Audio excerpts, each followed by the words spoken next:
इंसान के शरीर में हम लोग इंसान हैं क्या, यह सोचने की जरूरत है।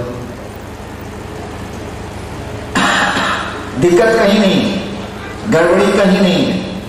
गड़बड़ी है कि उस देवता से, उस महादेव से हमारे आपके संपर्क ही नहीं हो रहे। संपर्क हो जाए तो बाबा बल्ले बल्ले हो जाए। संपर्क कौन कराता है? किसको कहते हैं गुरु? गुरु क्या करते हैं? वो आपको आपके देवता से एक में करते हैं। कहा ही जाता है कि कोई भी गुरु होगा, कोई भी गुरु होगा, वो शिव क्यों नहीं, कोई भी गुरु होगा अपने शिष्य के मन में शिव के प्रति प्रेम जगाएगा। यही सिद्धांत है। गुरु शिष्य के मन में प्रेम जगाते हैं। कोई भी गुरु यही काम करता है।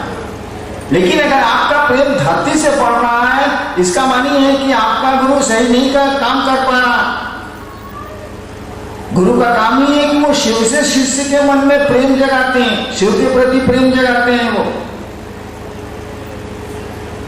और जब प्रेम जगेगा तो शिव की खुशियों के लिए ना हम आप काम करेंगे।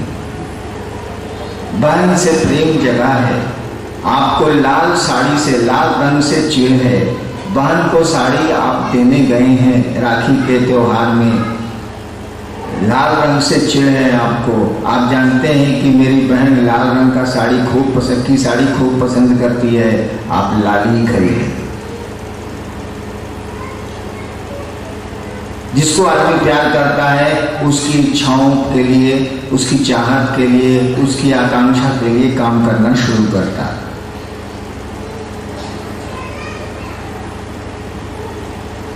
हम लोगों ने कहा कि आप सही गुरु के पास क्यों नहीं जाते हैं, और शरीर नहीं जाएगा गुरु के पास। शरीर तो किसी के पास नहीं जाता। एक बिस्तर पर पति पत्नी सोते हैं और तलाक का मुकदमा होता है। एक बिस्तर खोली होंगी, अपने जूते बाहर निकाले होंगे, यहां से आप निकलेंगे, दिल तो है। अब जूतों की जमात में आपकी जमात, अपना जूता ढूंढ लेंगे कि नहीं भाई साहब, कि भूल गए आप? जूते के पास जान नहीं है, निर्जीव है वो, बोलता नहीं है वो, कोई उसके पास संवाद देने का माध्यम नहीं है, बोल नहीं सकता। जूते नहीं बोलते, कपड़े नहीं बोलते, पैसे नहीं बोलते, पेड़ नहीं बोलते आपसे।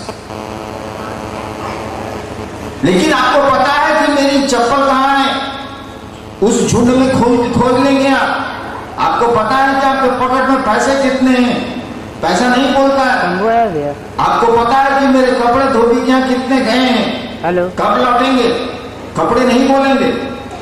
आपको पता है। क्यों पता है?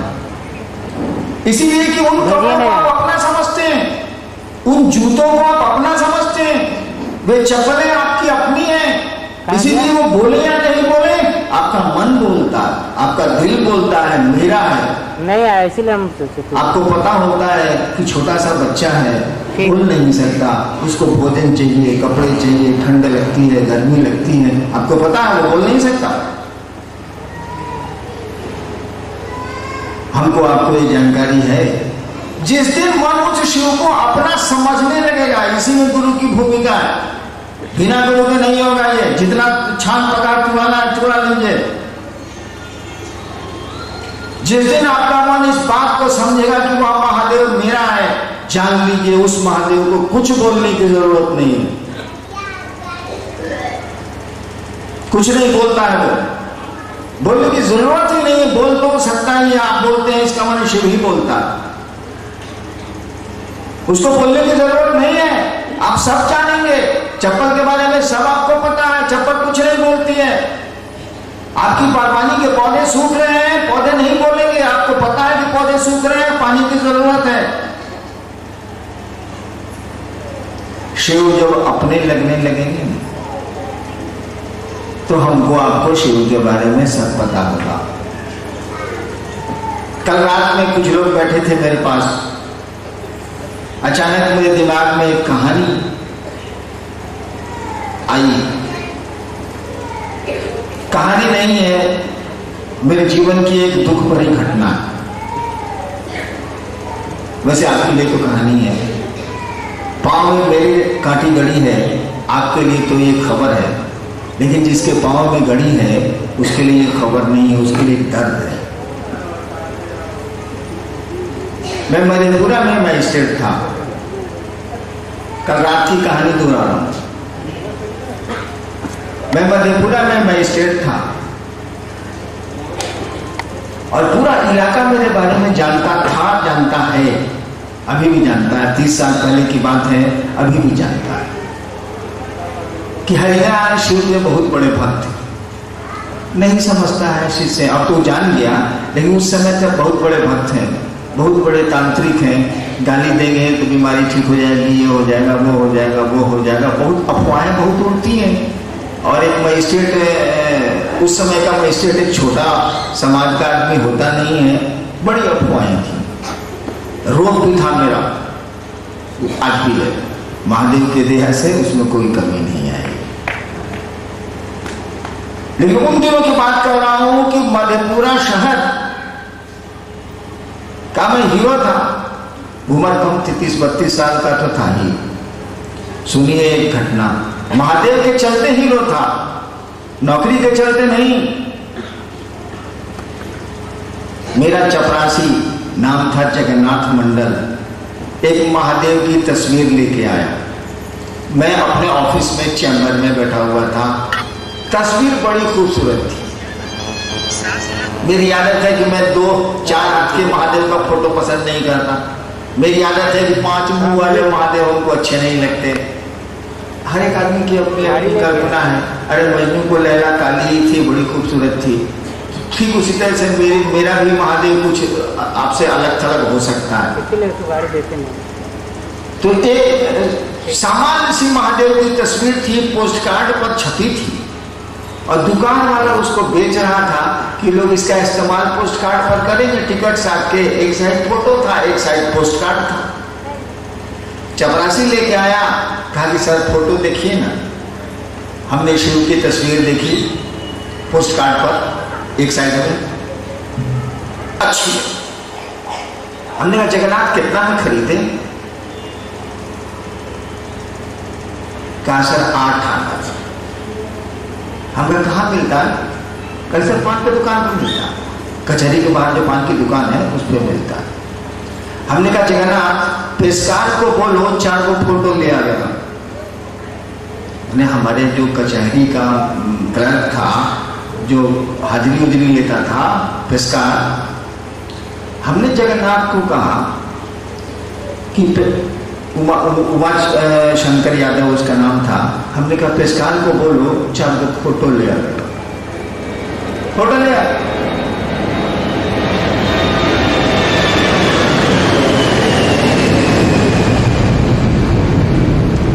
मैं 4 फोटो ऊपर वाले जेब में रख लिया। पोस्ट कार्ड साइज का तो था ही। घर पहुंचा शाम में। बच्चों को तो याद नहीं है, छोटे छोटे थे ये। हमने अपनी पत्नी को कहा अरे देखो ना महादेव का कितना सुंदर फोटो है। वो भी देखी, वो भी खुश हुई। बोली कितना में मिला?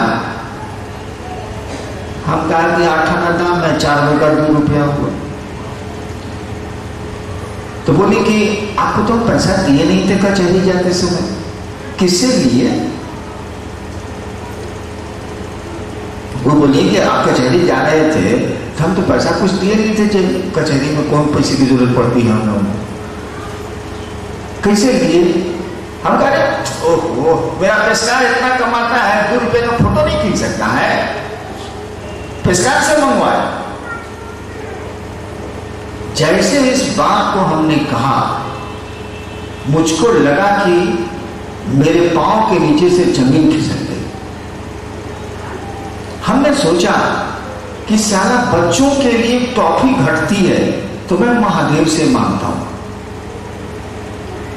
खाने के लिए मिठाई नहीं होती है तो पूजा के टेबल पर जाकर महादेव से कहकर मिठाइयां मंगवा लेता हूं। पूरा शहर जानता है कि मैं किसी का पान तक नहीं खाता। मेरा इतिहास भी है, 32 साल की नौकरी में मैंने किसी का पान नहीं खाया, भले लोग मेरा खाए हों, मैंने पान तक नहीं खाया। बच्चों के लिए मैंने चोरी नहीं की, अपने लिए चोरी नहीं की, पत्नी के लिए चोरी नहीं की। भूखा रह गया, रो के महादेव से मिठाइयां और भोजन मंगवा ली मैंने, और महादेव का ये 8 आने का 4 फोटो हमको घूस के पैसे का चाहिए। जिस महादेव के नाम पर हरिनाम की तुझी बोलती है, उसके फोटो के लिए मुझको चोरी का पैसा चाहिए। कितना घिनौना मेरा मन है, क्या कीमत लगाई है मैंने शिव की। यानी बच्चों के लिए चोरी नहीं कर रहे आप, अपने लिए कभी 1 रुपए की चोरी नहीं कर रहे हैं आप, घर की सब्जी के लिए और कपड़े के लिए चोरी नहीं कर रहे हैं आप, किसी के लिए चोरी नहीं कर रहे हैं आप। कचहरी में और ऑफिस में मैं चाय अपने पैसे की पीता था जब भी पीता था, या किसी को पिलाता था, और महादेव का 8 आने का 4 फोटो के लिए आपने चोरी की। आपने अपने पेशकार को कहा कि 4 फोटो ले आओ, 2 रुपए नहीं थे आपके पास, कर्ज ले लेते। देखिए हम लोग क्या समझते हैं महादेव को। मेरे जैसा आदमी जिस शिव ने मेरे लिए क्या नहीं किया, करते ही बेचारे। भोजन दिया, पैसे दिए, व्यवस्था दी, क्या नहीं चाहा और क्या नहीं उन्होंने दिया। उस शिव की तस्वीर के लिए मेरे पास मेरे ईमानदारी के पैसे नहीं थे। क्या कीमत लगाई है मैंने उस शिव की, सोचिए आप। हमारा आपका मन ऐसा ही है, आपका नहीं भी हो सकता है, मेरा तो है। और इस सदमे से आज तक मैं नहीं उबर पाया कि मैं इतना घिनौना आदमी हूं कि शिव के लिए 8 आने पैसे मेरे पास नहीं है। बच्चों के लिए हैं, पत्नी के लिए हैं, अपने लिए हैं, घर के लिए हैं, शिव के लिए 8 आने के पैसे नहीं है। वहां सोच रहा हूं कि 2 नंबर का काम से काम चला लूं। क्या स्थिति है हमारे आपके मन की। देखिए आपके मन की स्थिति तो मैं नहीं जानता, मैंने अपनी बात कही है, और ये कहानी नहीं है, मेरे जीवन की घटना है ये। ठीक है, इस घटना के 32 साल गुजर गए, 30 साल गुजर गए, लेकिन ये घटना मुझको अभी भी याद है। घटना जब दुख देती है ना तो याद रहती है। एक बहुत बड़ा फकीर था, नाम सुना होगा आप लोगों ने, जुनैद नाम था। एक बहुत बड़ा फकीर था, जुनैद नाम था। बाद में वो विश्व का बहुत नामी फकीर हुआ। जुनैद हमेशा कहते थे अपने शिष्यों को, जुनैद हमेशा अपने शिष्यों को कहते थे कि एक कहानी सुन लो बाबू। जुनैद गुरु हुए, बाद में फकीर थे। जुनैद हमेशा अपने शिष्यों को सुनाते थे एक कहानी जो उनके जीवन की थी। जुनैद कहते थे कि एक बार का वाकया है कि मैं हजामत बनाने गया, मैं दाढ़ी बनाने गया। जुनैद कहते थे कि देखो बाबू, एक बार मैं हजामत बनाने एक सैलून हजाम के पास, हमने घुसते ही हजाम को कहा, हजाम खुदा के नाम पे मेरी हजामत बना दे। जुनैद ने नाई को कहा, हजाम खुदा के नाम पे मेरी हजामत बना दे। वह एक आदमी को साबुन उबुन लगा चुका था, 5-6 आदमी लाइन में बैठे थे हजामत बनवाने के लिए, दाढ़ी बनवाने के लिए। नाई ने जब सुना कि खुदा के लिए मेरी हजामत बना दे, उसने उस आदमी से जिसको वो साबुन लगा रहा था कहा, भाईजान जरा सा ठहर जाइए। और मुझको उसने बैठाए और मेरी हजामत बना दी। हजामत बनाने के बाद मैंने पैसे निकाले, दिनार, अरब में दिनार चलता, मैंने दिनार निकाले उस नाई को देने के लिए। उसने कहा, ये आप क्या कर रहे हैं? पैसे देने थे तो लाइन में आते, पैसे देने थे तो सबका मैं, जैसे जैसे लोग आए थे सबका बना के मैं आपका बनाता। अरे आपने तो कहा खुदा के नाम पे हजामत बना दो और आप पैसे दे रहे हैं मुझको। आपने आते आते कहा कि खुदा के नाम पर मेरी हजामत बना दो, और आप पैसे दे रहे हैं। अरे पैसे देने थे तो 6 आदमी बैठे हुए हैं, एक आदमी की हजामत बना रहा था मैं, उसकी बनाता, 5 की बनाता, तब मैं आपकी बनाता। ये सारे लोग पैसे देने वाले हैं, आपने खुदा का नाम लिया तो मैंने आपका बना दिया, आप पैसे दे। जुनैद इस घटना से इतने प्रभावित हुए